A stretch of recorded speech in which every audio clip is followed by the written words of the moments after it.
Empower who? Empower me. My mother, she didn't want me back, so she wanted my brother back. So she got my brother back, and I stayed in, and that kind of really hurted me. That's when I really, really started acting out. So, because my brother, he was able to go home, and I was just still in foster care. So, but she started giving him hell. So I guess that's why she didn't want to take me back because he was acting out so bad. So I stayed in.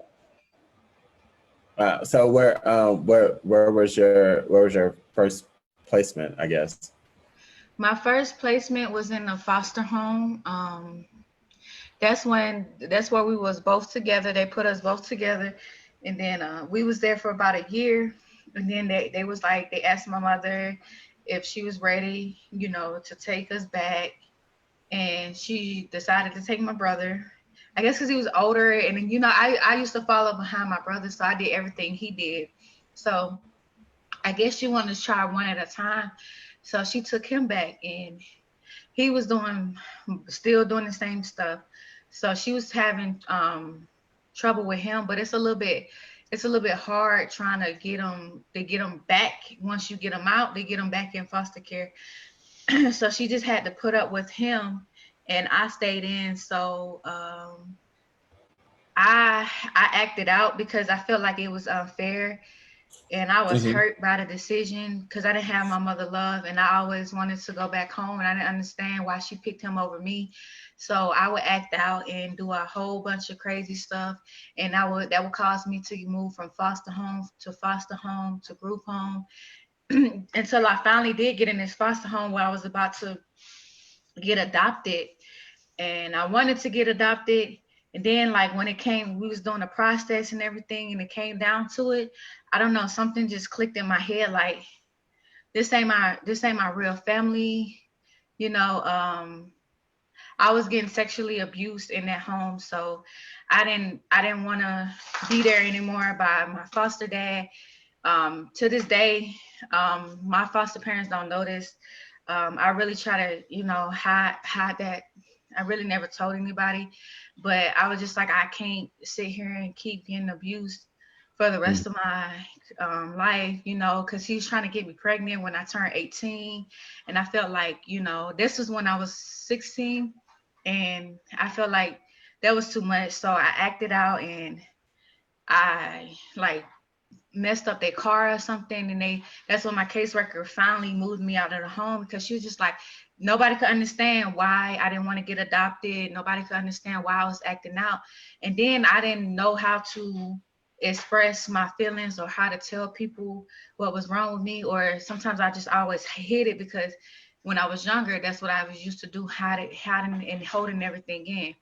And so they never understood why, and they just thought I was a bad child. So they ended up putting me into a lockdown facility where we had to have, like, our food had to be locked up, the medicine cabinet had to be locked up, the doors from the inside had to be locked up and everything. And so I didn't like that, so I started to get better and with my behavior. And then they moved me to IOP. It was it was an independent living program. So we was working on, aging out, working on being on our own, and end up having the wrong people in my head, and end up start fighting and stuff like that. So I got kicked out of there. So at this point, I was moving so much. They were just so exhausted with me. They couldn't figure out what was going on, why I was so bad, what was going on. So they tried one last option, which was a temporary home. It was supposed to be a temporary foster home, and Mm-hmm. I was only supposed to be there until they found me somewhere else to go.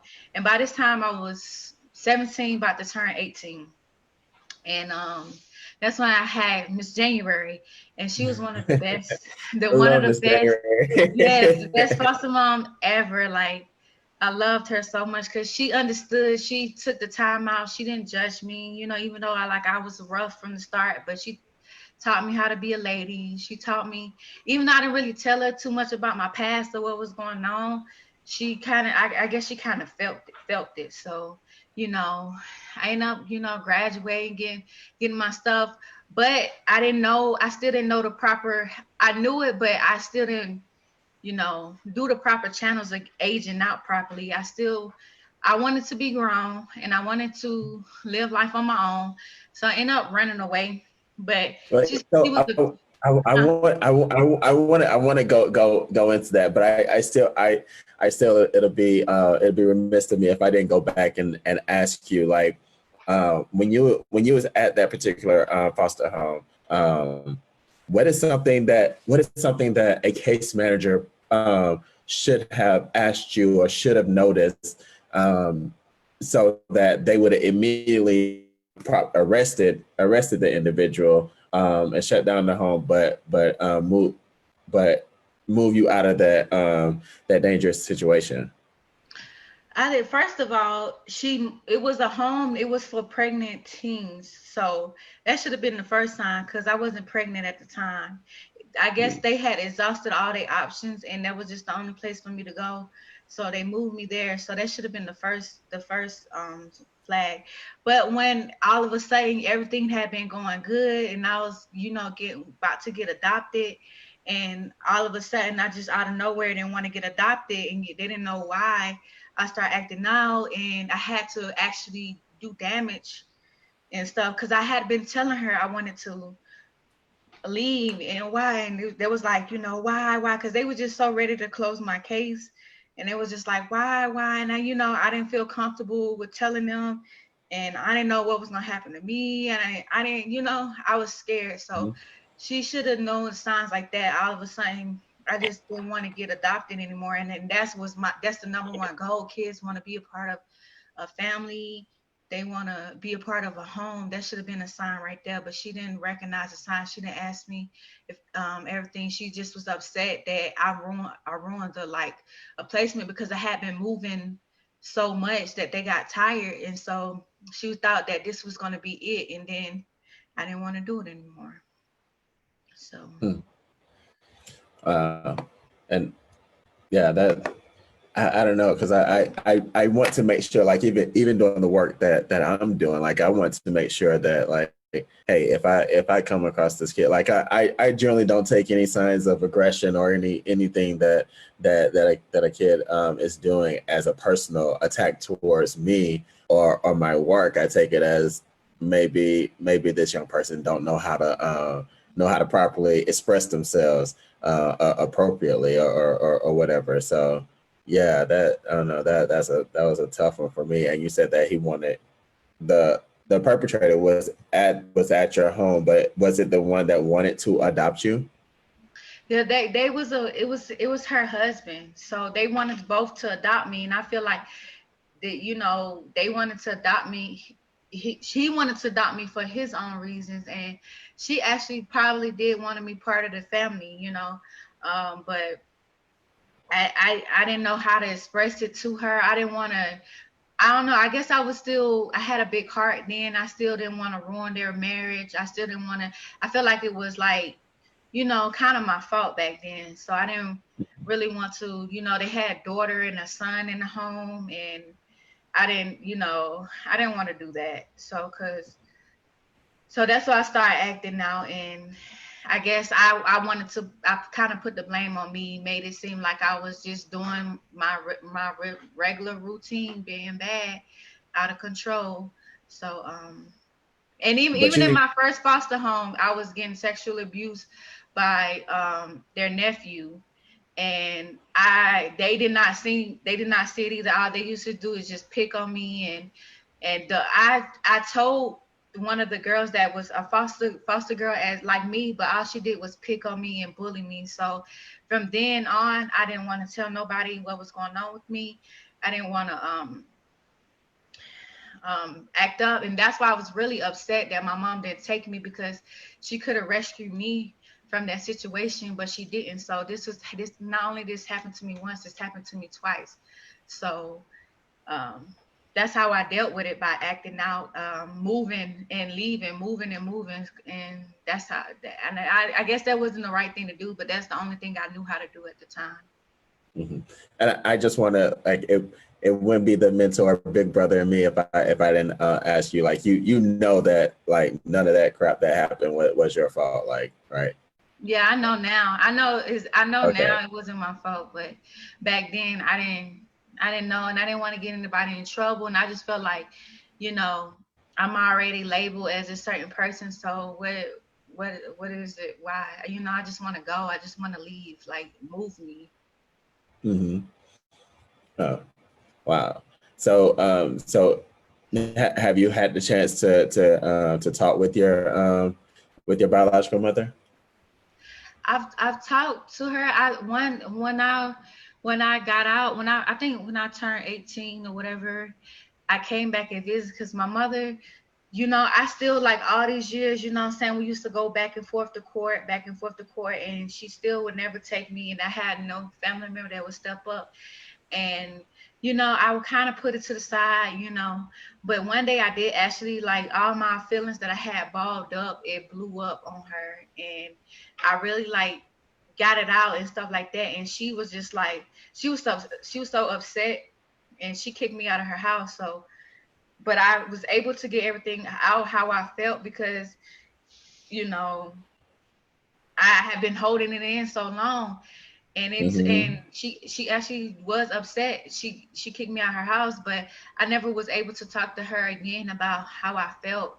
You know, I'm just glad I got it out that time. But dealing with my therapist and talking I had eventually, when I got into joined the service, the military, I had therapists and stuff like that that I would talk to, and they helped me understand that, you know, it's not that my mother didn't love me, it's just the fact that she didn't know how to love. And sometimes people don't know how to give love. They want to love, but they don't know how to. So I finally got over it, and I later, but it was tough. That it's just, you know, she just didn't know how to give that motherly love because she was never loved by her mother. So Mm-hmm. once I So accepted that, I was able to move on. hmm. So so all right. So you moved. So when you first came into care, you had like you had multiple placements uh due to you acting out or acting the Behavior only way that you knew how. Yeah.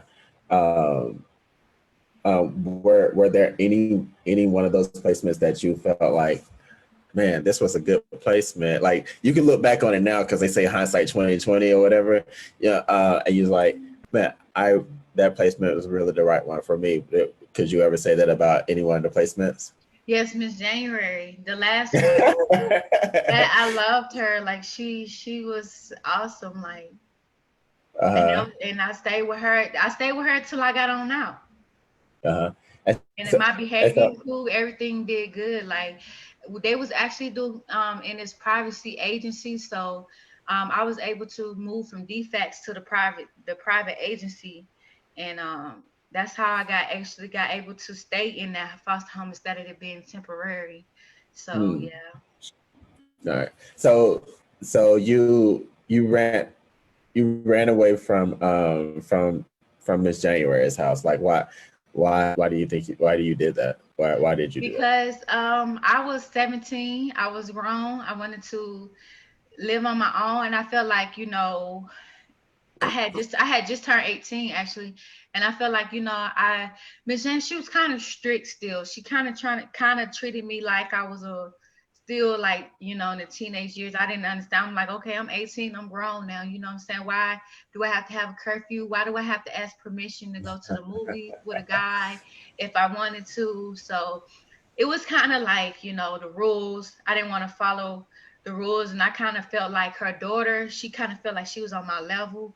And she was like a little bit younger than me. So I just kind of felt like, you know, I was still being babied. So I just wanted to go out there and see how the world was like. Hmm. It was nothing that she And did bad. It was just me just wanting to, you know, not have to deal with rules, not have to. I knew I can make it out there. So that's what I wanted to do. uh, and so what was that first day like when you ran away from her home? Like what did you do? I ran to Cause I had a best friend. Her name was Morgan, and we used to do all kind of stuff together. So like we used to skip school together, do all kinds of stuff together. So I kind of ran towards her because she had got her own apartment, and so I ran to her house and started living with her. And then that's when I started getting into other things like stripping. So I just started to help pay the bills. I had to pay my portion of the rent and I had to pay my portion, even though I was sleeping on the couch, but I just wanted to be out so bad. So I had started dancing, and at first I liked it. It was like quick money, real good money, and until it started to get a little dangerous to start to have, I didn't have a car. So I had to catch the MARTA bus. So that was like, that's how you know you shouldn't be doing it, be doing it anyways. If you finna be walking on a bus with a whole bag of money and you got people eyes watching you when you leave, they know the different times of shifts. They know when you come in and when you come out. They remember your face and everything. It's not much you can do to disguise yourself. And me, Right. I didn't know. I was young, so I didn't do much to disguise myself. I'll come in and how I look is how I went out. And older men, they like that because they love that innocent look. So, you also have your older ones and you have the young ones, the naive. So they always think you're naive. They could take advantage of you. So, once I started feeling a little uncomfortable with the bus, I used to try to get a cab, and I noticed people would try to follow the cab. So I have the cab driver circle around a lot. And then I was actually still in high school when I started doing this, and word had got back to my teachers, and word had got back to the students. So, pictures and stuff and everything, everybody had cameras, phone cameras and everything.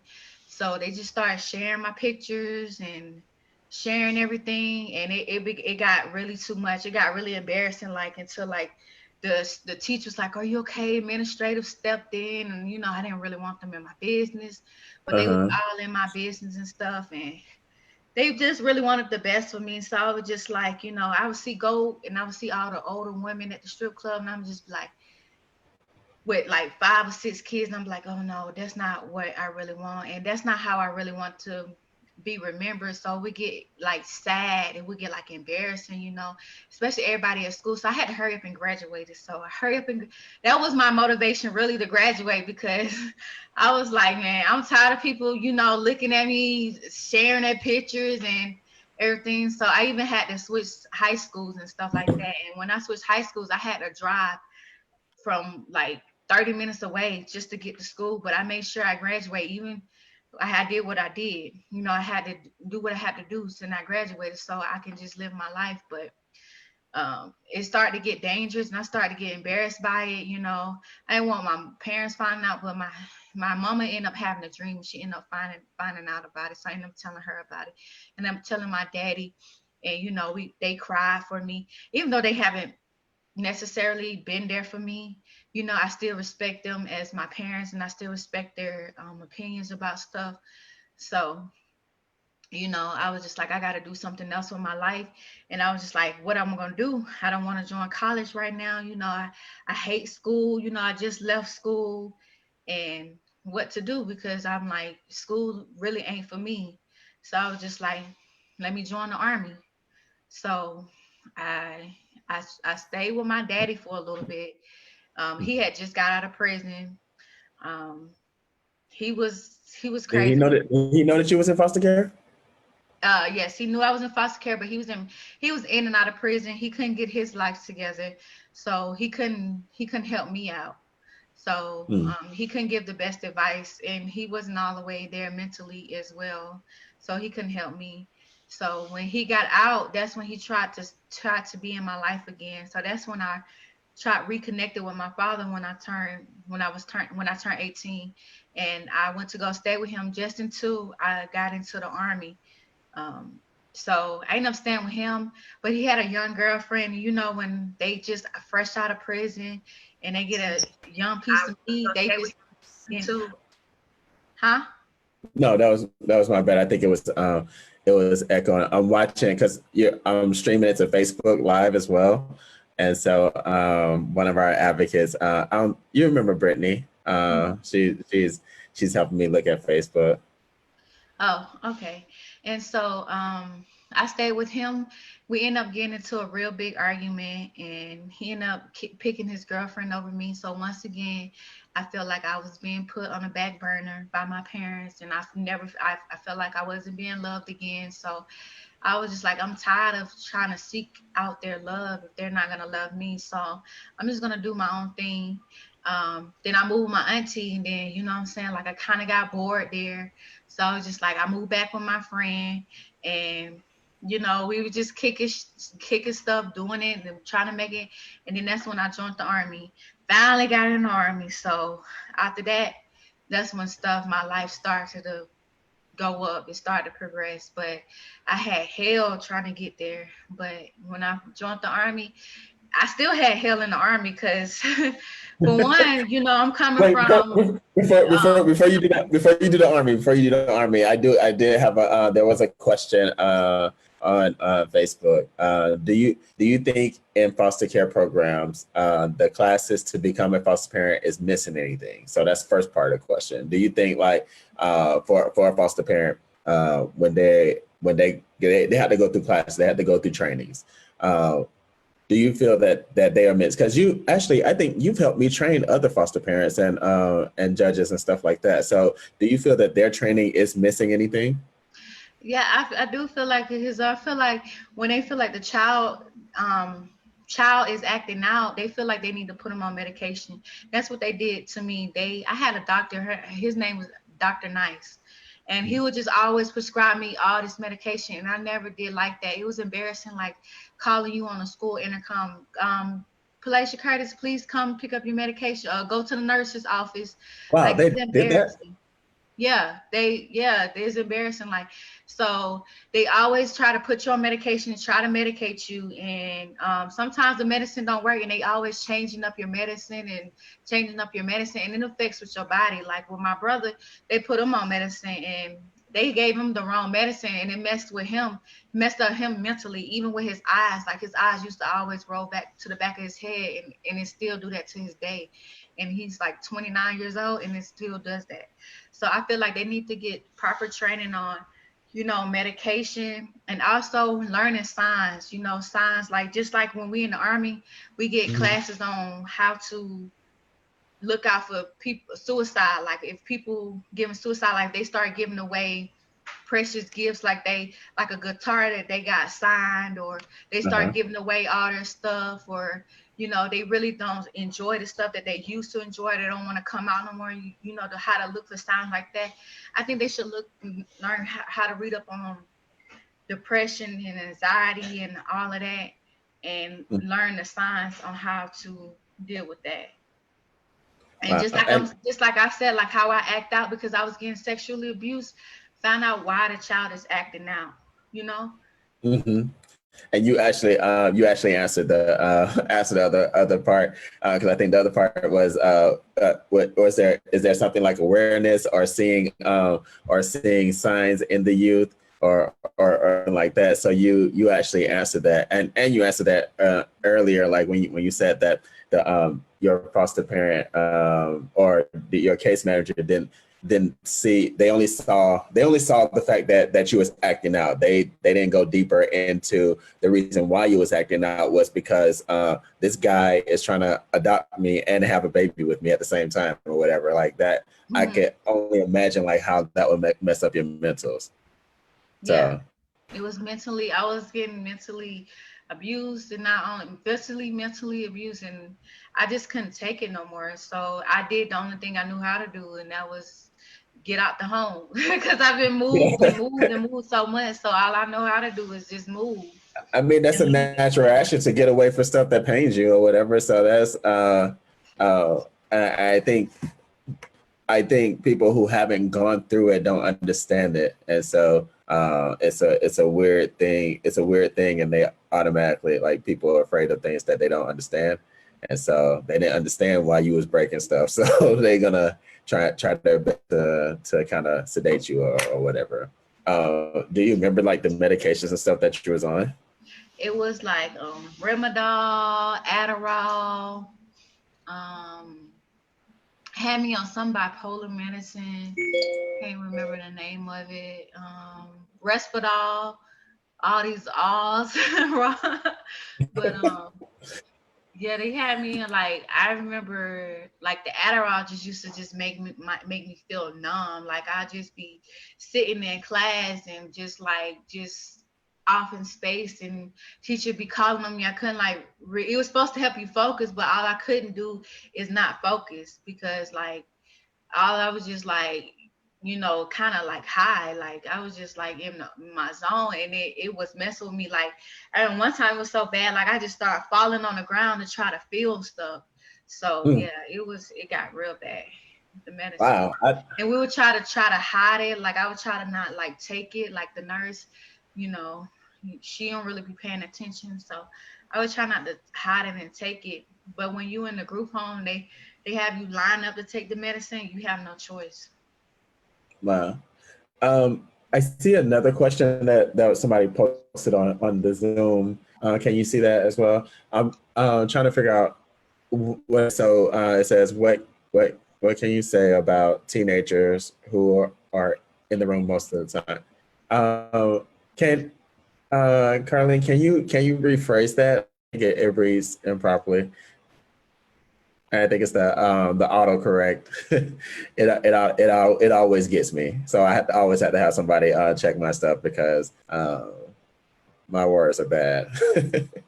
Lourdes says she totally agrees with you. I don't know if you remember Lourdes Yeah, I from do. the from the retreat. Uh-huh. Hey, Lourdes. uh,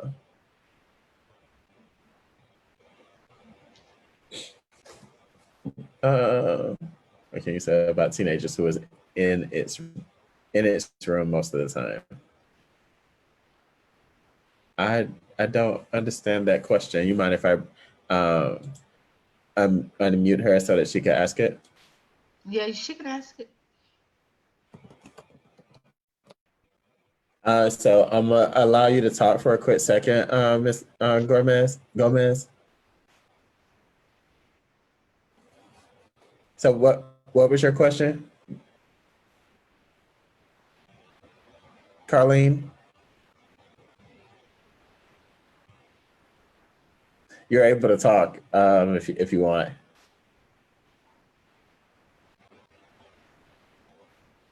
We'll give her a few more seconds.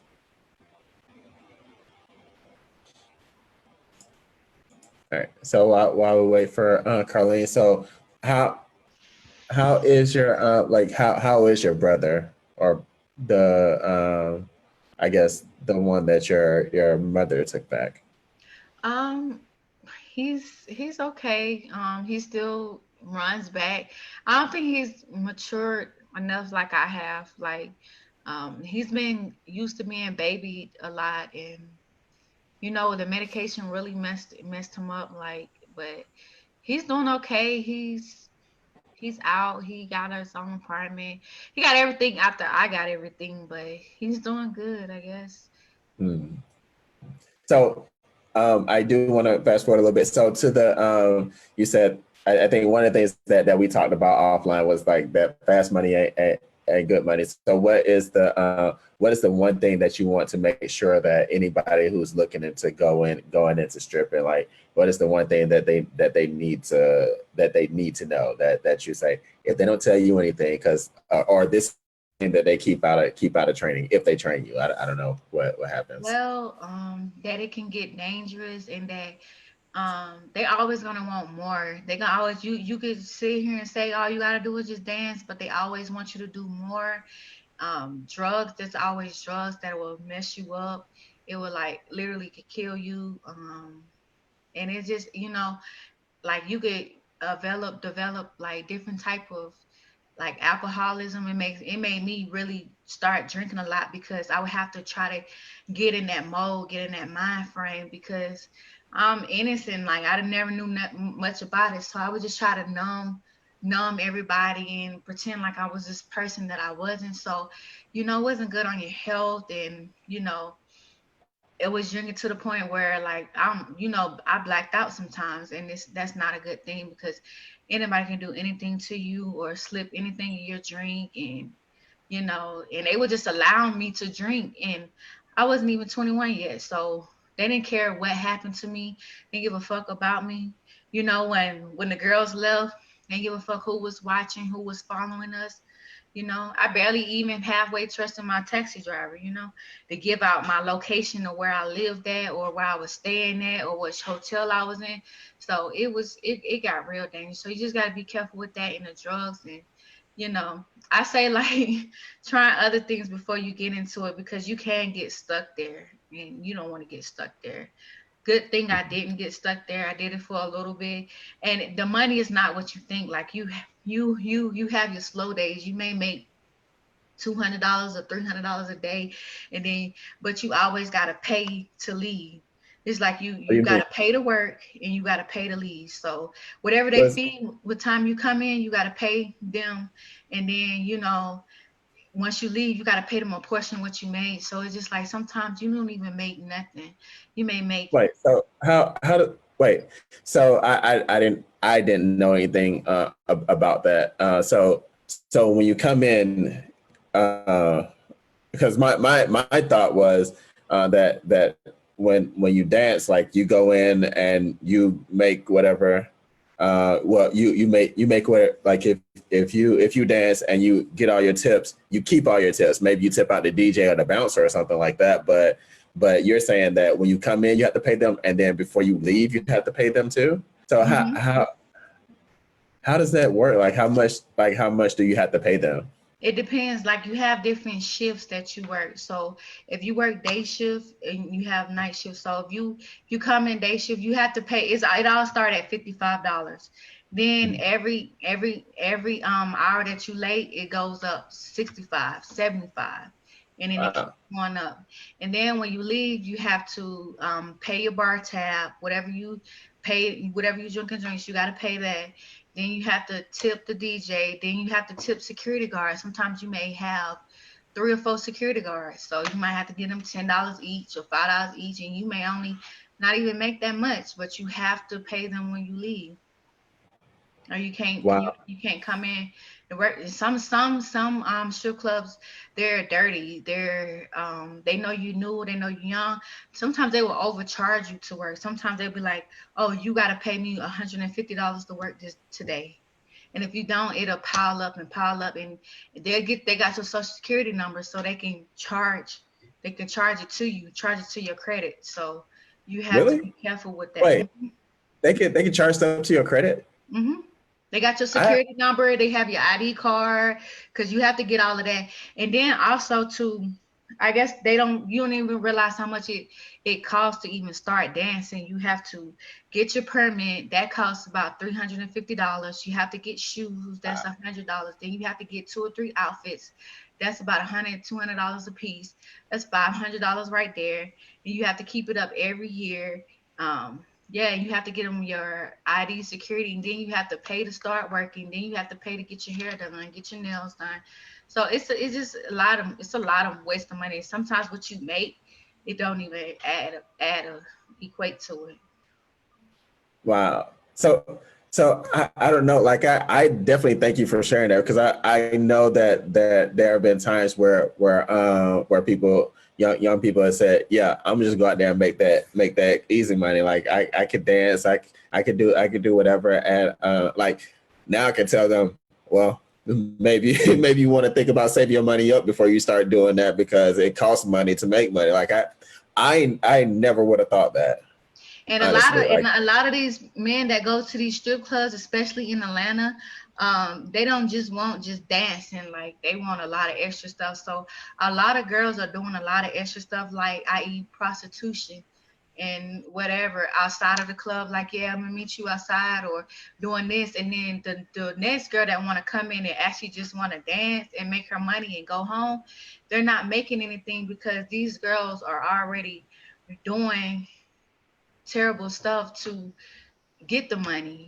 And so these guys that come in every day, they're like why would I just want to dance from you? I can go home and go look at this, go home and watch porno and get the same thing. Like, no, I want more. I want you to do more. And then they start trying to give you drugs, and then, you know, a lot of girls get robbed when they meet up with the guys outside of the club. They get robbed, they get raped, and what you gonna do?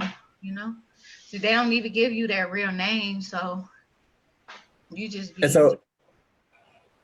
so I would figure like that the bouncers would be there to protect you and make sure that you get to wherever it is you need to go. They don't have nobody check up on you or anything like that. The bouncers are a cricket too. They're paying on the table.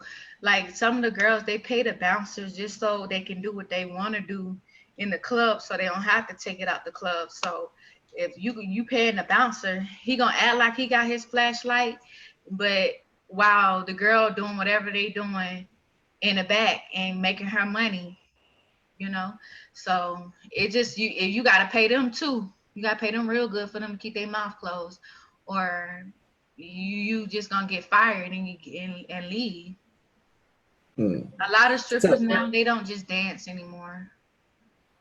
wow. So what is it that I guess somebody could have done it differently? Because I know you said that you just wanted, like, you didn't want to be up on all these rules or anything like that. But what is it that somebody could have said to have stopped you from doing that? Um, Maybe gave me a little bit more privilege, you know. Um, Cause like when I was in a group home, like they would lock the doors from the inside and they wouldn't let us go out, live a normal life. They wouldn't let us have cell phones. Um, so maybe if they just lighten up a little bit and let us have cell phones, or let us go out and on outings and be back by a certain time. Give us, I know what helped me when I was in the private agency, they gave us allowance a month. It wasn't much. It was like $55 allowance, and then they gave you money for your hair, and then, you know, and they gave you money for your hair, and the regular allowance was for you to buy clothes every month. So maybe if they start, you know, taking care of their foster kids like that, because they make a lot of money, so it's not nothing bad. Like maybe you even work for, you get a little allowance, and then help them feel more independent. You know, not try not to treat them like kids. Give them Mhm. opportunities to cook, and you know when they're doing good, you know, reward them and stuff. Let them hang out with their friends, because I couldn't hang out with my friends, and that just made me want to rebel more, made So me want to sneak out more, and made me want to get out there more, because I couldn't do it. so that's probably one of the reasons why you always wanted to come to empowerment meetings so you can get out the house and stuff like that. Right. Retreat. Oh, the retreat was the best, because I didn't have them on my ass. Like I feel like I could be myself at the retreat. I didn't have you wasn't hounding me like, come take your medication or get off the phone. You know, we'll be up late on the phone, late talking. We just play hide to go seek. We just been doing y'all made stupid my stuff. dog y'all made my dog mad that time. Get Like chased by the because dog. The dog almost killed us.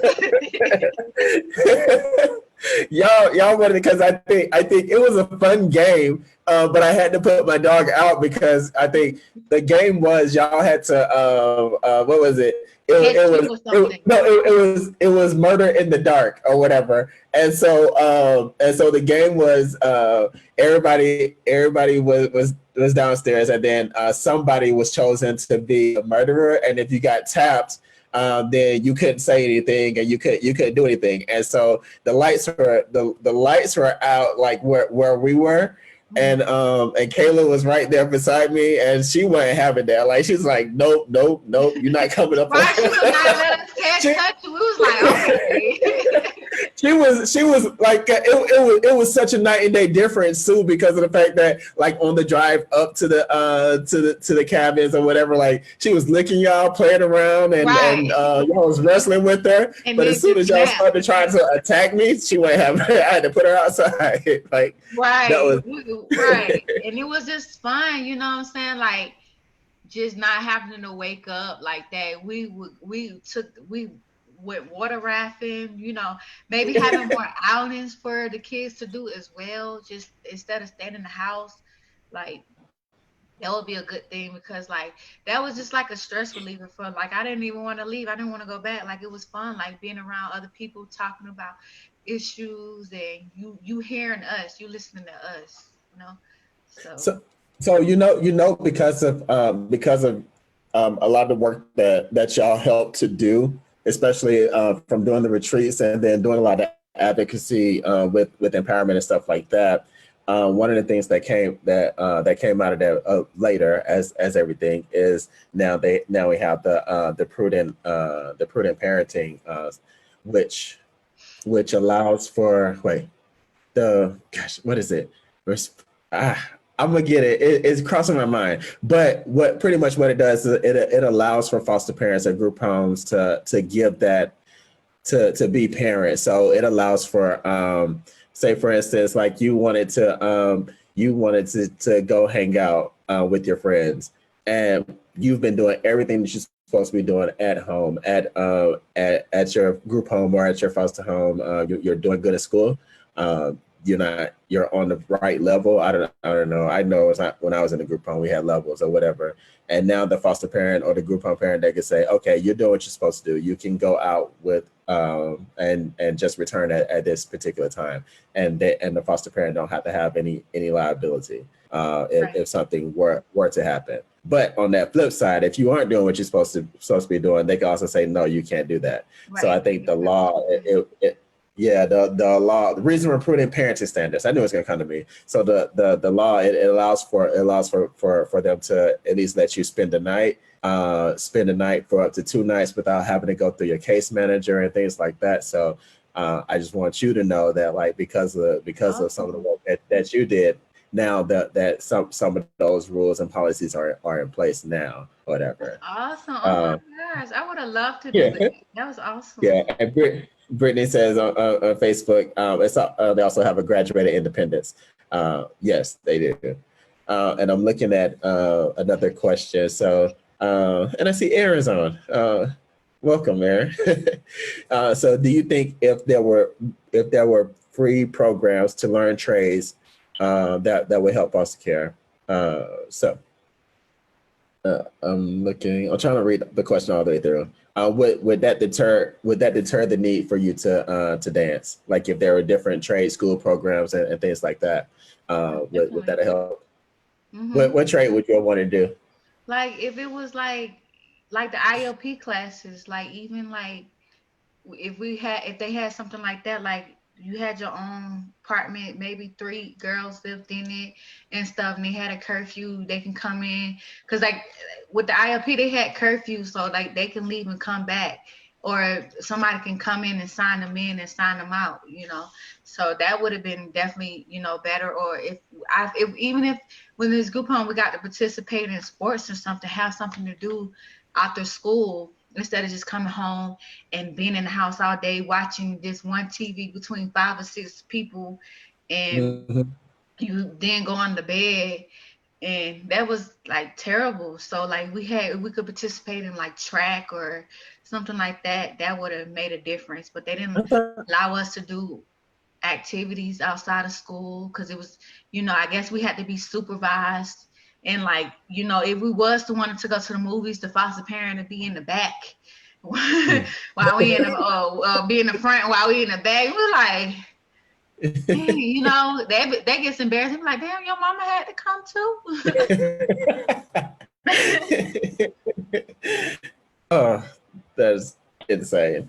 Um, so all right, so we're gonna be jumping back and forth. So so you ran away and you did the strip and you gave us a whole lot of like I don't know, like you kind of you really blew my mind. I didn't know all of that stuff behind the scenes. Like that is insane It's or crazy. whatever. It's a whole Yeah, different world. Whole different yeah. world. Uh, and so and so you decided to sign up for the army. Didn't I take you to the recruiter? I think you did. I took you to. Wow. I think you did. And I was just so happy. I just like when my friend's apartment, I just started decorating with all these army stuff. So I finally felt like something I could be proud of because I didn't want to be remembered by that. I didn't want that to be me. So I wanted something else, something refreshing. I wanted to get a new start that somebody didn't know me or wanted to do something better because, like I said, I've been teased and everything in school. So I wanted them same kids, the same people to see me because the same ones that talked about me, they end up doing the same thing that I did with the Uh-huh. stripping thing. And I just be like, y'all talked about me so bad, but you end up stripping. But you see me now, I'm in the army and I'm doing something and y'all still doing it. So that's what I didn't want it. And they still in the same spot. They can't figure out why they can't get their life going or why. It's because that money is not good money. It's hard to hold on to that. It's not like stable. When you work hard, when you work for it, you're able to hold on to it and do more with it. But when it comes like that, it's easily go because you make it, you got to give it right back.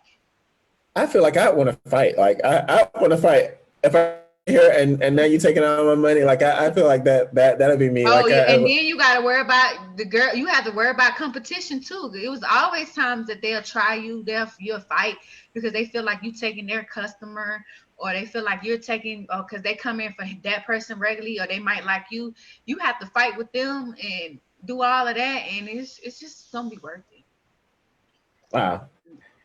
We have another question before we move on to the military life. My question is, did you ever feel at risk of possibly ending up in the penal system due to some of your choices? Did I have the possibility of what?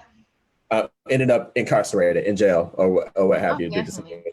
hmm Good thing. Thankful for that program where they erased everything. They erased everything. Like if you get locked up, and if you're under 18 or was it under 18? Where they erased Yeah, your they past. You spun can they be have spun that. your Yeah, record. Yeah.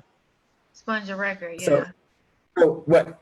You don't have to say I don't know. Well, I guess it's a sponge or whatever. But I'm curious, like what happened that that you were glad that it's expunged, or do you don't have to say if you don't want though. I don't want you to. Like even with the bank scam, I wanted to make some quick money. Had somebody wrote a fake check, and easy. I got in trouble over that because is I should have knew better that money Tell don't come tell that easy. tell that story because I feel that is something as because one of the things that I'm always trying to do for our advocates and for our leaders is make sure that they have like that real world understanding is like you can't be so naive out here and think that quick money it won't have consequences or what have you. And I know that was one of the things that we had talked about like a while ago, like how you got into that situation. And so what happened with that kind of because you said it messed up like your credit and stuff like that. Yeah, it Yeah. was like I was doing double life. I was this girl like going to empowerment, blah blah blah. Then I was this other girl dancing and doing bank scams. So my homegirl at the time, who I used to dance with, who I thought I could trust at the time, she came to me was like, cause her boyfriend did it. She was like, "Oh girl, we can make some bands. We just need you to put this in your account. We put this in your account and then you can get the money back." But what they didn't tell me that the bank was gonna figure it out later, and it was gonna cause problems. So in that bank account, like I said, like when you dance, you don't really have no money saved up. So all the money that I had saved up was from my empowerment meetings. And it was like my checks that I had saved up and I put in my IDA account, and I was just gonna save that to get a car or to get something. That's the only one like the money I work hard for. Uh-huh. That's what I hold on to. That's If I supposed to had no go on your other, IDA account. yes. And so I let them do that to my son. The only bank account I had, let them do that to my SunTrust account. And you know what I'm saying? We got the money. I was so stupid. We went to the strip club. I got that. That's when I got my drinking problem. I started drinking and drinking. And I seen strippers, and I just started giving them all the money that I had just withdraw, that I did all of that from my account with. And I was sad, like at the end of the night, I was like, what happened to my money? Like I was so sad, and I was trying to blame them because they should never took me there, but it was really my own fault because I should never even did it, and I shouldn't even been there at the first place. But yeah, I lost all my money, and then the bank calling me, they wanted to lock me up because um of bank fraud. It was a fraudulent check. And Hmm. they had, and you know, Atlanta's the home of the scammers, so they've been trying to catch people that do that type of stuff. So yeah, I could have gotten a lot of big trouble behind that. So, And and also you're not. running away a lot. You know, I remember one time I ran away and I ran to my mama, and my mama took me right back to court. So Mm, I was just like, you brought me back to these people? I'm thinking she's gonna keep me and then we're gonna be in, I can start my life over, you know, easy way to get out. But no, she brought me back to the people, and that got me in trouble too, you know. So, and also when I ran away, I wasn't the best, you know. It was one lady, one foster parent, she had like a candy, she used to sell candy. We done mhm. end up stealing all the money out the candy thing and running away with it. And she called the police, and So it's terrible. y'all was thugs back then. All right, so so Thugs. I really want, because I like to one of our things is to make sure that kids learn from our mistakes so they don't have to make those same mistakes. I think what's the quote? It's also when you know better, you do better. But I can't remember. I'll post it. But for the base count, because I've seen a few people do that where they write those where they have somebody write a check and put it in an account, only for them to be in debt. Like, so if they wrote that $5,000 check and they only had like 500, now they owe the bank 4,500 and stuff like Mhm. that. So what is it? Let's see. Oh yeah, they they What? they definitely took all the money that I had in my checking, and I thought they couldn't touch the IDA, but that was definitely they took all of that and closed the account, and I had to owe them back, and I could never Yeah. bank with them again. Wow. So that definitely, like, that will mess up your history, because have you had like any creditors look at stuff? Because I know you have, you like went out to buy a car and they looked at that. What did they say? They was just like, well, explain this, and I just like, I don't know what you're talking about. But yeah, it looked bad. Like I couldn't get nothing for a long time. That's why I had to get right and join the army because that made it look good, made it better. So they had to do Uh-huh. all of that. But All right. So that first that you went to you that first day, that first minute of basic, like what was that like? Because you ran away from Miss January because you didn't like rules. So what was that first second of basic like? it was hard. It was so hard. I had the roughest time in basic, but I didn't give up. Like it was like I had everybody on my ass because I wasn't used to people telling me what to do because I'm like, I'm grown, you can't tell me what to do. Like I'm surprised I didn't get kicked out. Like I was just so bad. Like it was crazy. Like I always got counseling statements, hundreds of counseling statements. I was always in trouble. Um and I struggled a lot too, but I didn't get, I had one person that believed in me, and that was my captain. She was a black female, and she was like, I see myself in you. And you know, I kind of shared with her about my past and how I really needed the army and how this was helping me escape because I didn't want to go back to dancing and stuff.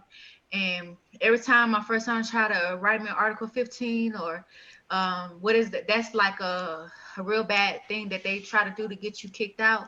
Every time they try Mhm. to write it, it has to go through proper channels, it has to go up. So it'll go from a sergeant, then it'll go to the first sergeant, then it'll go to the commander. Every time she'll see it, she'll shoot it back down and she'll just call me to the office like, what happened? And I just tell her what happened. And What did you do? I'm curious. Like, what did you do to get an Article 15? Just like they'll give you one for having so many counseling statements. I remember I got in trouble for wearing the wrong bra. So it's like you're supposed to wear sports bras, but I had on a regular bra, thinking I was too cute, breasts flopping everywhere, running and stuff. So Curtis, article counseling statement. So little stuff. I remember one time we was in the field, and I guess I wasn't paying attention on how to clear my weapon. So I still had a You blank wasn't bullet. paying attention during live weapon fire. Yeah, I had a blank. Listen, that's the main place where I paid attention to during basic. Like, oh, you give me a weapon, let me shut up. Well, Like, I don't know what I was doing. You like I said, I was just like really doing it so I could have like a steady income. I wanted a Camaro. I had a blank weapon. I had a blank in my weapon, so I didn't know how to clear it, how to get it out. So, everybody cleaning their weapons, and the exercise is over. So I was just like, I don't know how to get it out. So I just, boom, just press the trigger. And it shot out, and then so everybody looked back at me, and I'm looking back too, and there was nobody behind me. I was the only one back there by myself. And I was just like, oh, I caught so much hell behind that. You had bad battle buddies. Your battle buddies then hey well, Curtis. I didn't have I was so bad that nobody really in my platoon fucked with me. Like they didn't like me because they felt like, how is she still here? And she's getting in so much trouble, and we have to work hard, and she don't do nothing. She don't work hard as us, and she's still getting by or whatever. They didn't Full Metal Jacket you, did they? Huh? They didn't Full Metal Jacket you, did they? No, they didn't. But I remember even at the end of but I had other friends in other platoons because they really didn't know how I was, because you only hang with your only platoon. So when we was cleaning weapons, nobody really fucked with me in my platoon. So I would go over there to them and talk to them, but they'd be like, Curtis, get back over here. I get in trouble for that. They'd be like, get back over here. Stay with your platoon, blah, blah, blah. I remember one guy, they even put on, you know how they do the end of the thing survey? There was like, what was the worst part about basic training? Somebody put having to serve with Curtis. I was like, and then they read that out to me, and I'm just like, really? Wow. Felt that bad about me, but yeah. All right, so it's not only did I have everybody against me, but I had one person that believed in me, so it helped me kind of get my stuff. I kind of got it right towards the end, because when I first got in, I couldn't do one push-up. I couldn't do no sit-ups. I didn't even go to the training that they had before it. So she believed in me, and it gave me that strength, and I got my stuff together, and I finally graduated in the AIT. I was still kind of rocky, but because of the rules. So I remember I got to arguing with the commander and thought I was just doing it. Article 15. I could never go on the outings. I always had that taken away from me. I think the very up to the last day is when. So it's just not only these same behavior problems follow me. So it's not getting the proper counseling, not getting the proper help that I need. It still followed me. That's what made me want to go dance, because still looking for that love, still looking for that money. Still, I wanted to take care of me, because I had nobody taking care of me. So that's why I joined the Army and stuff. But I didn't want nobody telling me what to do. That's why I ran away from the group home. That was causing me a lot of trouble in the Army, and I could have almost got really kicked out. If I would have tried that stuff today, it would have never worked out, because they getting kicked out left and right today. Yeah. But I had God on my side, and I had that commander looking out for me. So once I got through that AIT, and I went to my regular duty station, I was all right then. I was good. By that time, I had got it all out of my system, and I was like, dang, I'm adult now. I got to take care of myself. I really don't have this person to lean on. I don't have a caseworker. I don't have this. So what was that? So you transitioned. What was? I'm trying to think of what was the moment where you said, oh crap, I'm an adult now. Like what was that moment? When did you finally realize that? When I got to Korea, when I went to Korea, and I was like really on my own. What do you Cause, mean? cause How did like, that happen? cause back in basic training at AIT, it still was in the States. You still had people telling you what to do and still trying to tell you what to do. So you really couldn't feel that independent.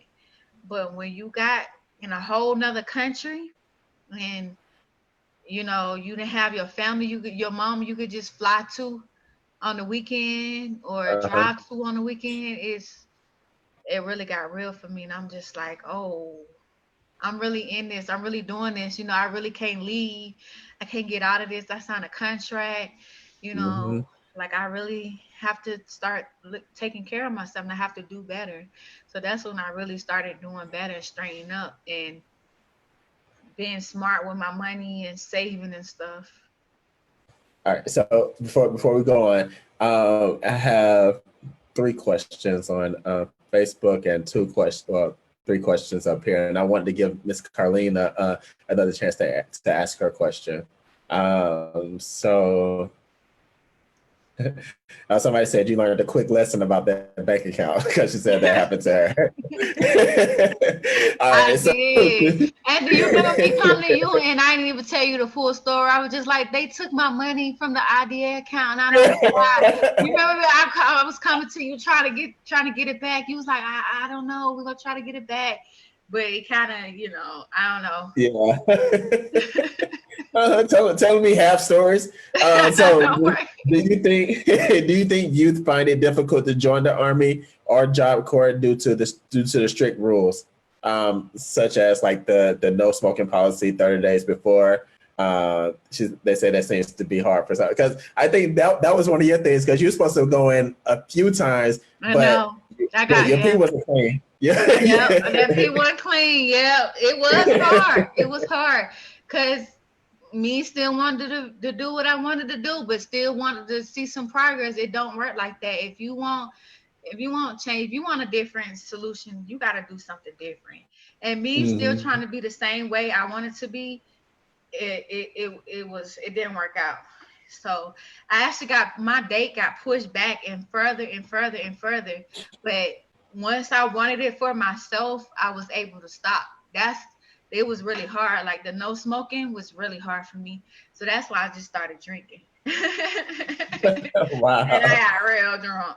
So Yes. So you traded one for the other. yeah, traded one for the other. So I mean, And so that's probably not who what you helped you? wanted to hear, but I'm just being honest. Like No, that is fine. that's So what I who did to get bypass that. It was that I just stopped smoking and started drinking. But if you really who helped you want to stop something, drinking? huh? Who helped you to stop drinking? Like, because I, I know I've had family and drugs wasn't the issue. It's when they start drinking. Like I could deal with somebody that's high. I can't deal with people or whatever. Like I that's why I couldn't be a bouncer. Like I wouldn't have the patience for it. So what? How? Who helped you?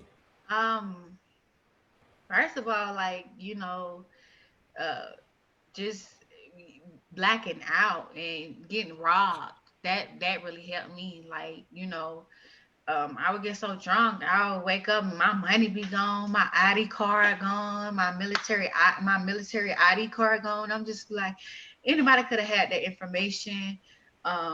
They could have stole it from me and stuff like that. So it's just not something that I wanted to do for the rest of my life. And plus, having to wake up to PT and run while you was drunk, it was not a great idea.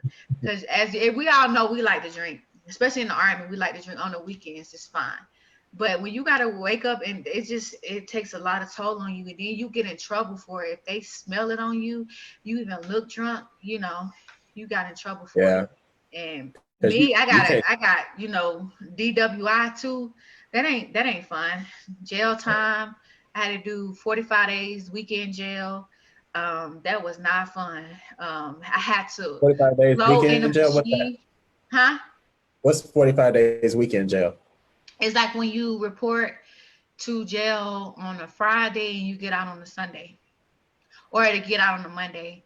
The only reason why I got out on Sunday because they let me. I had a job, so they didn't want. They wanted me to still go to school, and they still want, because I was in school too, and they wanted me to go to school and work. So I had, on the weekends I was off. So, and I would report Thursday, and then I was staying there Thursday night, Friday, the whole day Saturday, and I would leave Sunday so I can go to work. And I did that for 45 days. And that was not Wow. Like, fun. And then we had a little blow thing where we had to blow 4 times a day. If you miss it, you get you violation. You have to go back to jail, and that costs a lot of money. You have to pay for that machine. That machine is not cheap. First of all, to get it installed, then you have to pay it every month. Was $100 every month, and then if you violate it, if you messed up one time, you got to go back to jail, or you might do something called satellite booking. That's $500 right there, depending on how much your bond is, and then you have to bond out again. That's $1,000. So it's just way too much money, you know. wow, So man, like that is intense. Um, one day I got so drunk, I woke up in the ambulance, and then I'm like, where I'm going? They was just like, you were just laying down here in the street, and somebody called the police on you.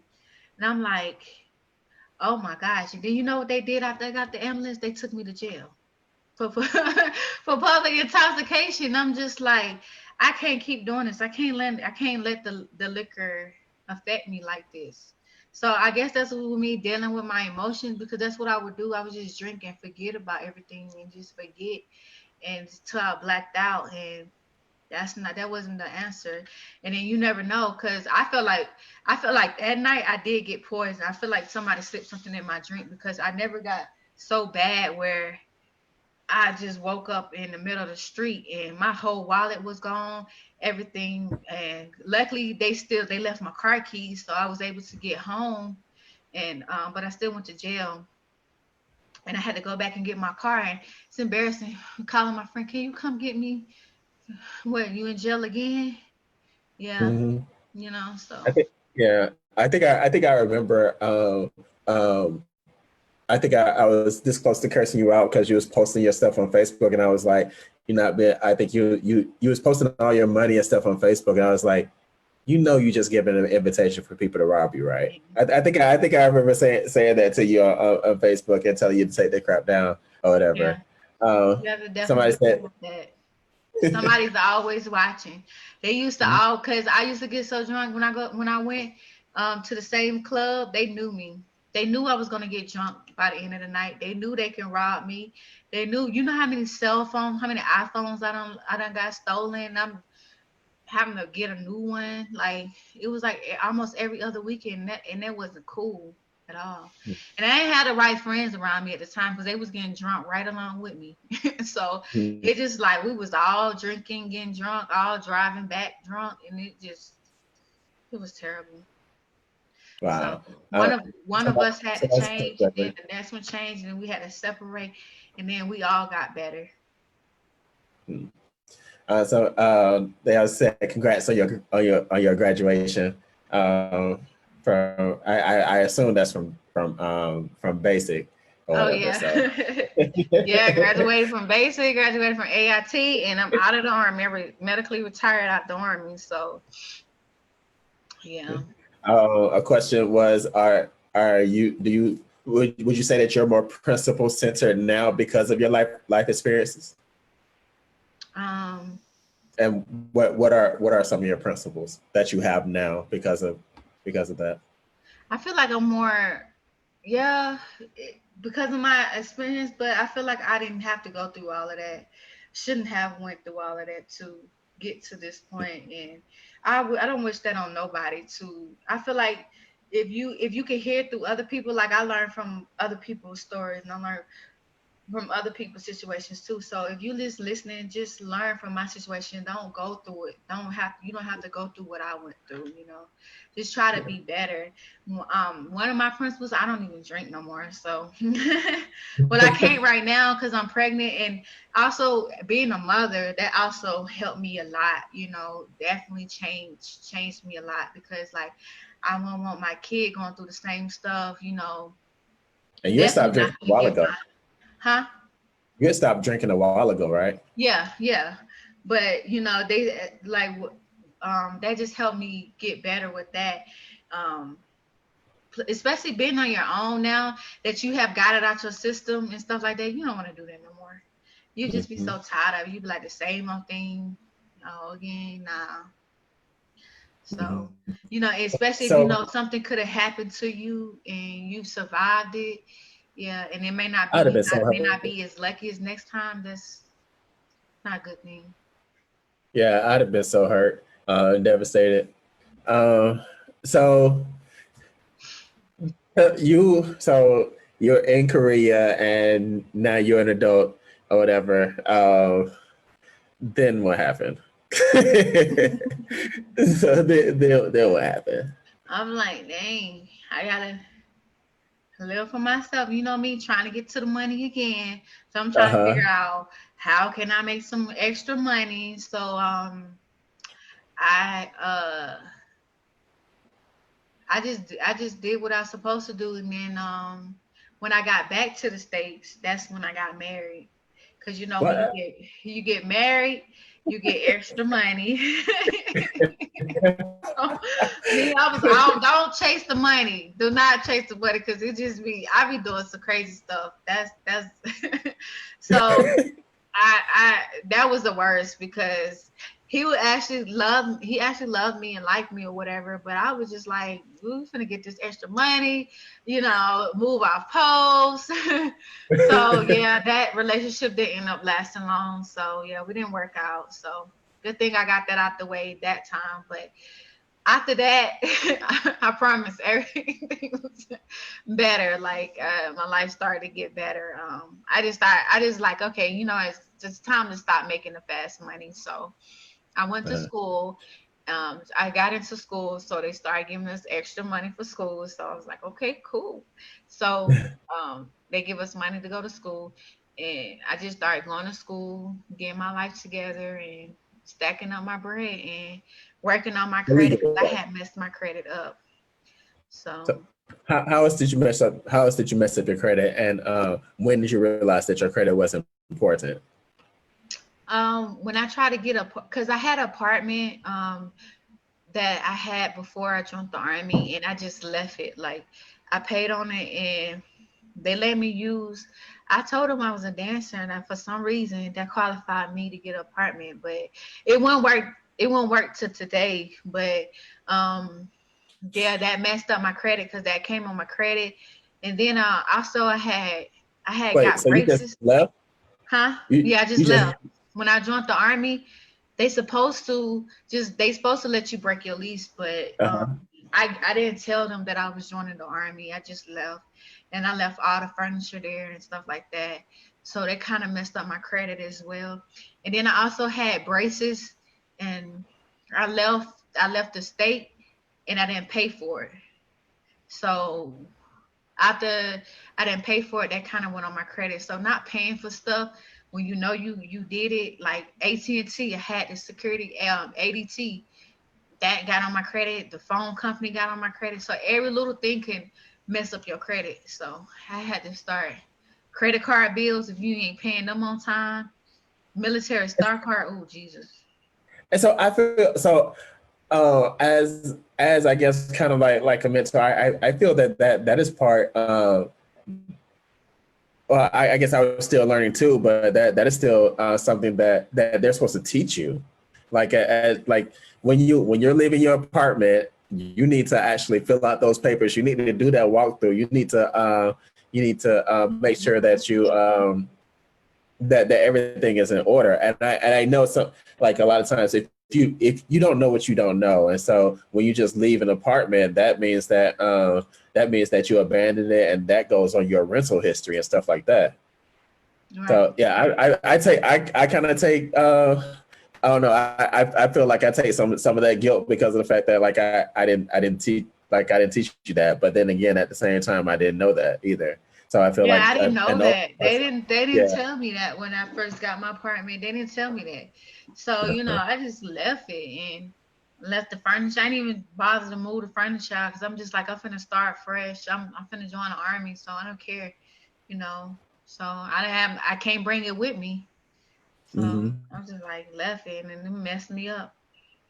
It messed up your rental history. So when you try to go get another place, they look at all of that. So when you got to ask people, oh, you got to ask this person to co-sign with you, or you can't find a place. That's why. Or if you get a place, it may be in a ghetto, or it may be wrong and raunchy, like you don't even want to stay there. But and a yeah, lot of places like that, they end up breaking into your cars. I done got robbed in my house like twice.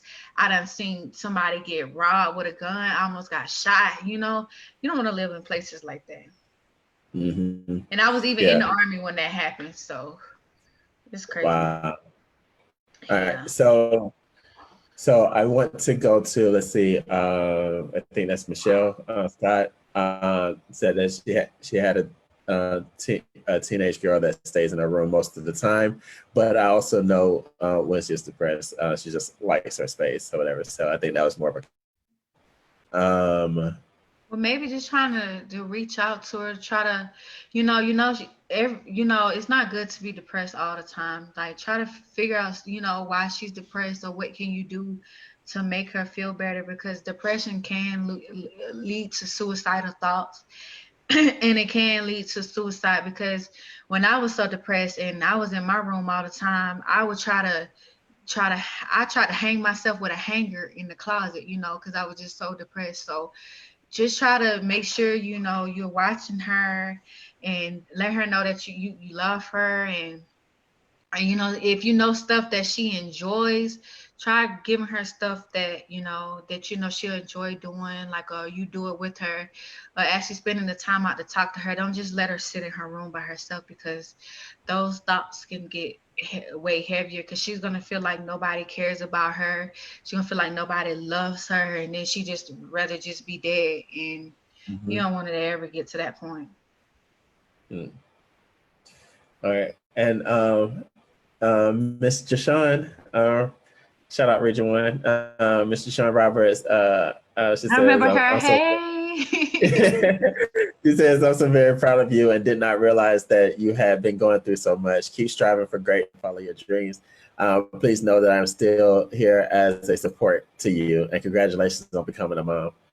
Oh, thank you so much. Yes, I know a lot of people didn't know I went through so much because a lot of the stuff I guess I was embarrassed to tell, and a lot of, I was just embarrassed really that I went through it and I did all this stuff to try to get where I'm at now. But I just realized it was a part of my journey. But everybody on journey don't have to be like that. Like I'm telling you, just listen to me. Just do the right thing because this is hell because you don't want to do this. And I see Miss Carlene. I want to because I really want to make sure that your question get asked correctly.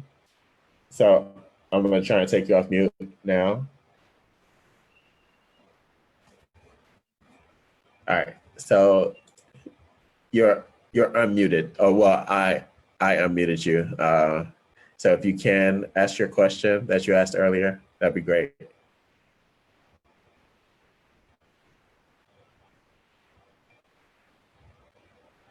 But if you're driving, please don't touch your cell phone. So we had a double edge. Oh, she says, "Can you wait one moment, please?" Yes, we can. I'll hold you right here until you're ready. Uh, all right. So you're married. What? Are you still married? Mm-mm. Okay, good. And now you've gone to school.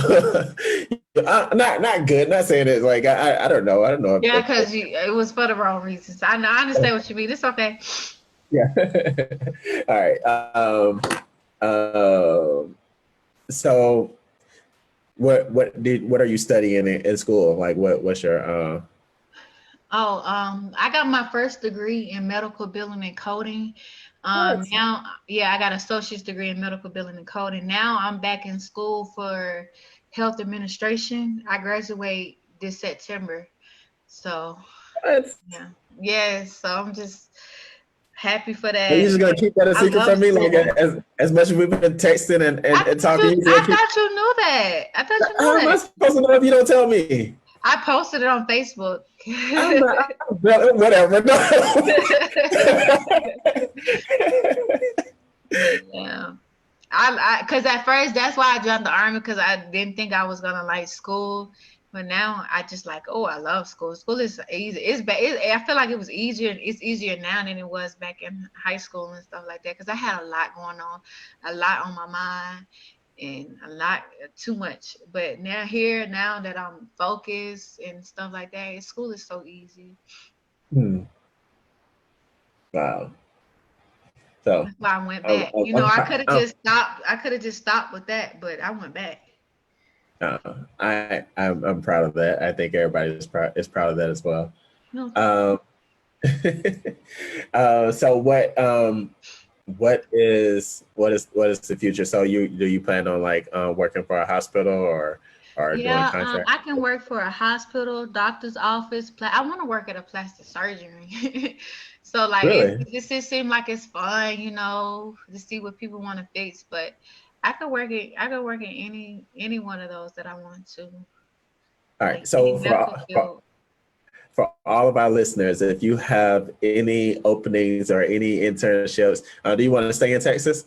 Because you're in Texas now, I right? know. I think I'm moving back to Georgia because down here it's really hard because like this is El Paso. If maybe if I was in Houston or somewhere, but in El Paso they really speak Spanish. So for most of these jobs, they really want you to be bilingual. So it's like, you know, you could have an impressive resume, but if you ain't got bilingual on there, it's kind of really hard to get a job. So I want to go where I'm appreciated. So I probably come back home to Atlanta because Uh, you know, like I said, me and my mom, we kind of got back on track. So you know, she finally said she wanted me to come back home, and I haven't heard her say that in years. So I don't know. are you ready for that? Um, yeah, I'm definitely ready. I'm definitely ready. Okay, we'll talk more or whatever. But I definitely want to make sure. I want to make sure that you feel supported on both ends or whatever. So, Yeah. so I got you back. All right, Miss Carlene, are you ready? Mhm. I really want to hear a question before we get off. She said she All ready. right. Can you unmute her? Oh wait, I didn't see that. Okay. Give me a few seconds. All right, Carlene. Hello. Hey. Hey. Okay. I was actually asking, like, I am a teenager, of course, I'm 17, and I stay in my room most of the time, but I actually don't think I am depressed or something. But, people from the outside who doesn't know my comfort zone think that I am depressed or something. So I don't really know about it. I actually go to school. I have a fine life, and I also passed this year with all A's in my classes. What? Oh, Congrats. congratulations. Thank That's you. That what's is awesome. up. See, Thank heading you. on the right path. So what she's saying is that she stays in her room and she's not actually depressed. It's just that she just want people to respect her your comfort zone, and that's okay. I get that too. um you want your space, so as long as you're happy and you're engaging, just sometimes you like to be by yourself. That's fine, you know. But like if a person really standoffish and really not eating or don't want to talk, then that's when those are kind of more of the signs of depression. But you just in your room chilling and stuff, then yeah, I definitely understand that. Yeah, Yeah. but from the outside, it seems, pretty different. Because with my foster parents, I don't actually talk to them at all. I just want, be by my spouse, be by myself. I don't want them in my life, in my business, as you say before. Mhm. Yeah. And But you I got, am actually trying to showing them that, just to leave me alone. And how I'm supposed to do that, well, by school. yeah. I agree with that, but sometimes you got to show people that that you're still there, because I know I would be worried about you if you never came out the room. I was like, I don't know, like what is wrong with my daughter. Yeah, that's the So yeah, that's the thing. Well, maybe if you have a talk with them and just be like, hey, I'm fine, I'm okay. It's just my personality. I just like to be by myself. I'm not really much of a talker, but don't think nothing is wrong. Everything's okay. You just let them know that you're okay. Check in every now and then. And I'm pretty sure they'll be fine with it. They'll definitely understand, because you're a teenager, you going into adulthood, so you got a lot of things going on with you that you're trying to, get figured out and stuff. So just check in every now and then and let them know that you're okay. It's just how you are. Okay, actually, they know how I am, so I don't really know how to handle it. I mean, my case manager even have told them that that's my way, that's how I am. I mean, they can't change me. Uh-huh. And do they still bother you or something? What are they doing are they bothering Well, well, not bother me, but worrying. Like, the last time that I talked to my therapist, she told me that the foster parents were trying to do a conference, like, a three-person therapist, like them, me, and the therapist. And actually, pretty fast, I said no, I don't want that. Why? mm. Oh, okay. So Well, they still I know the only thing that I could say is like I'm glad that they care about you enough to make sure that you're okay, and I'm glad that you're comfortable enough to know where your head is, and know that you have somebody to talk to, and now you could definitely call empowerment. You come hang out with us too, or whatever. Uh, so. But thank you for sharing that, Carlene. We really appreciate that, and definitely sign up for empowerment. We would love to have you. Okay, I actually know I have that knowledge that they worry and they care about me because that's just how they care. Yeah, Yeah. that's awesome. you I'm glad. yeah, I'm you glad that rather you them see that. care than not to care. So it's a good thing that they're, but you could just tell your therapist, maybe if you can't get through, tell your therapist like you're okay, you don't want a conference, you just just being you. And if they can, if she can talk to them, let them know like everything's fine. And I'm pretty sure you'll see some good Yeah, improvement. but yeah, I get what you said, but it just don't stick on their minds.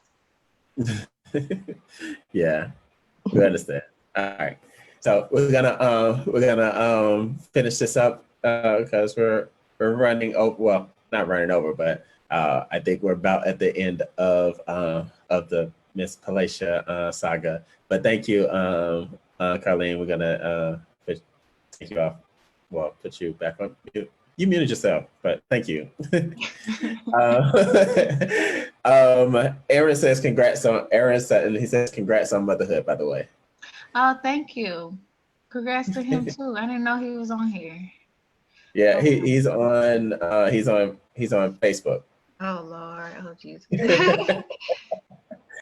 I stay away from Facebook. Facebook, I only go on there to post stuff for empowerment, to let them know about events and things like that. So, in closing, as we wrap up, what is your final thoughts? Like you've been through a lot, and now like you're coming in, like you're realizing like your womanhood, your adulthood, and things like that. What is something that you definitely want to leave? What is something that you want to leave with the foster parents or the staff or the adults that's on? And then what is something that you want to leave with those young people who are in care? for the foster parents and the staff, just try to pay attention to your foster or whoever you're working with, and try to treat them like adults and not like little kids. Give them privileges, and because if they don't get it, they're gonna try to seek from somewhere else. So if you giving it to them and let them earn it, they're more likely to turn out very successful in life. For the younger kids, don't be afraid to speak up, like I was. It took me a minute. Don't be afraid to speak up. If something is going on, let them know. Don't be embarrassed. Just because they already say that you're a bad child or trying to put you on medication, try talking to them and expressing how you definitely feel. It'll give them a better understanding of how you feel. And you won't have to carry this into your adult life. So just work on being successful. You always want to be successful, so stay away from money scams, bank scams, because they don't end up good. And quick money, it's not always good. There's no such thing as quick money. You have to work for everything that you got. And these people are here to work with you. If you join empowerment, they're here to help you, stack your money. And they always offer, like, sometimes they offer paid things that you can do so you can earn money. So you definitely want to get involved, so when something like that do come up, you can be a part of it. So Well, thank you. Thank you again, Palaesha. And we're gonna stay in contact. So so you still have family here. For everybody else, thank you all for joining. I'll put out when the next actual podcast where we're gonna be interviewing a young person. I know next week we're doing a different type of podcast with Insuro, because we're gonna go over the CARES Act the CARES Act for students. So I know a lot of students don't know that their schools received a lot of money, millions of dollars. I just got that too. You did? It just came today. I asked my school. I asked them because when I was on my online class, they had something about if you was affected through the COVID-19, yes or no, and I checked yes. So I called and I asked my school what were they doing. It was like, well, part of the CARES Act that they was giving out, financial money to help during this COVID-19. I was trying to ask them how much. They was like, well, we don't know yet. But it was like, when we get approved, we'll give it to you. And it actually came in the mail today, and they gave me like $948. So I was really happy that they gave. I didn't even think it was gonna be that much. I thought it was gonna be like a little 200, but they was just like, they give it to us, and then they was like, if you didn't sign up to get this one, to contact your financial aid person, contact them, because they're gonna be sending out another check in June. So you want to make sure, if you didn't get this one, to go register so they can give you another check in June, because they are supposed to give y'all something. And my school is not even a on-campus school, and they gave us that. So imagine if you was a campus school, they probably would give you a little bit more. So I would definitely talk to my financial aid and keep bugging them about it, because they are supposed to give you something. Yeah. So schools receive millions of dollars and a lot of that's supposed to go towards the students themselves or what have you. So we're going to be talking with Insuro next week. Tune in, especially if you have college students, so that they can learn more about the CARES Act.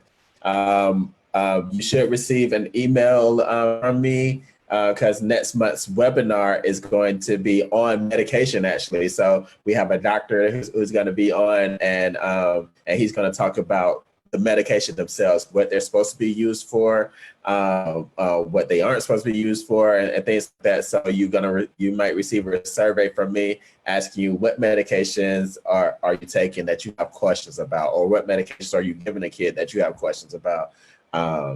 And he's and I'm gonna take that survey, take those answers, and give it to him, and he's gonna come to the webinar prepared.